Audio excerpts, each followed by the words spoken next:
আমার ফাজিল না করে নিজে বিদেশ গিয়ে ইনকাম করার বউরে শান্তিতে রাখো বউরে কিনলে পাঠাও বিদেশ তুই আবার ওরে আজকে বাই বাই বাই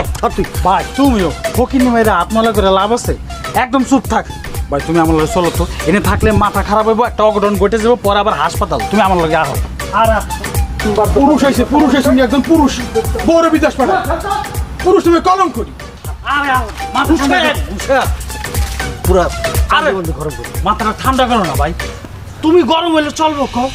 তোমার বউ বিদেশ যাওয়া মানে কি তুমি বিদেশ যাওয়া আর তুমি বিদেশ যাওয়া মানে কি এই এলাকার সবচেয়ে ধনী হওয়া আর এই যে গফুরের বাচ্চা চায়ের দোকানদার এই যে তোমার উল্টাপাল্টা কথা বলো তুমি মাথা গরম করে নিলে এটা কোনো কথা হ্যাঁ এক বাঙালি আর এক বাঙালি কখনো উন্নতি দেখতে পারে না এটা তো স্বাভাবিক আরে বেটা স্বাভাবিক মানে কি বেটা আমি যখন বিবাহ করছি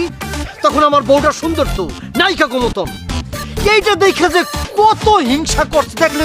ওরে বাবারে হুড়পড়ি ওরে বাবারে এ কি বাংলাদেশি মাইয়া ওরে বাবারে করতেছে আরে বেটা সুন্দর কথা কইতে আমার বউর মুখ টাকা ভালো বেটা এক মাস তো অসুস্থ ছিল আমার বউ জানিস তুই বেটা এখন আমার বউর আমি বিদেশ পাঠাবো খুব সুন্দরী এত সুন্দর বউরে বিদেশ পাঠাবি তোর বাপের কি রে আমার বউর আমি বিদেশ পাঠাবো তোর বাপের কি রে হ্যাঁ হিংসার জ্বালায় বাঁচে এই গ্রামের মানুষজন বাদ দাও না সব কথা গ্রামের লোকজন উল্টাপাল্টা বলবেই তোমার বউ রে ওই পাঠাইতেছে আমি জোরদান জোরদান জর্ডান এই তো ধরছো তুমি জর্ডানে যায়া তোমার বউ কি কাজ করবে তারা আমি গার্মেন্টস কর্মী বিষয়ে পাঠাইতেছি ওইখানে যাই প্রথমেই সে হেল্পারি করে ছোট ভাই খুব মানে অনেক সুন্দর তো বুঝছ না আরে জিএমপিএম এ দাও জানা ডাইরেক্ট অ্যাকশনে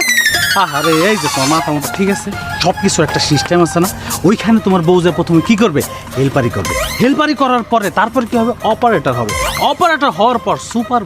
সুপারভাইজার পরে কি পিএমজিএম তারপর সব হবে এত উত্তেজিত হইলে হবে নাকি তার মানে মানে হেল্পার থেকে শুরু করতে হবে এই তো ভাই তুমি বুঝতে পারছো আমার একটা দায়িত্ব আছে না তোমার বউ মানে তো আমার বউ আমি তো অবশ্যই তোমার ছোট ভাই মানে তোমার বউ মানে তো আমার ভাবি আর ভাবির উপর একটা দায়িত্ব আছে না সেমনি হোক আর আমি বিদেশে আমি নিমুই তুমি কোনো চিন্তা করো না এত চাপ নেওয়ার কি আছে চাপ নিবো তো আমি এই তো তুই বুঝতে পারছস আমার বউ মানে তোর ভাবি তুই ছোট ভাই না আমার বেটা ফাজিল কোথাকার শোন তাহলে কোম্পানি বলে দিছে আমার বউয়ের ভিসা ফাইনাল এই তো অবশ্যই শোনো ভাই মানুষের খায়ালে কোনো কাম নাই গ্রামের ভিতরে পিছনে লাগিয়ে থাকে সবার পিছনে উল্টাপাল্টা কথা কয় এই যে চায়ের দোকানদার যে ফকিনির বাচ্চা এই যে গফুর যে কইলো তোমার বউ বিদেশ যায় এই যে বান্দিগিরি করবো দাসিগিরি করবো এটি ফালতু কথা আমি কই ফাটাইতাছি এত চাপ নিয়ে অনেক কিছু নাই তো এক বাঙালি আর এক বাঙালি উন্নত দেখতে পারে না কেন দেখতে পারে না এই জন্যই পিছিয়ে লাগিয়ে থাকে এরা জীবনে উন্নতি হবে না আরে মুখ্য সূক্ষ্ম গন্ডমুর করা কি বোঝে বেটা মারতে দিলি না তো ঠিক মতো শোন আমার শ্বশুর কিন্তু আইছিল শ্বশুর আমি ডাইরেক্ট কই দিছি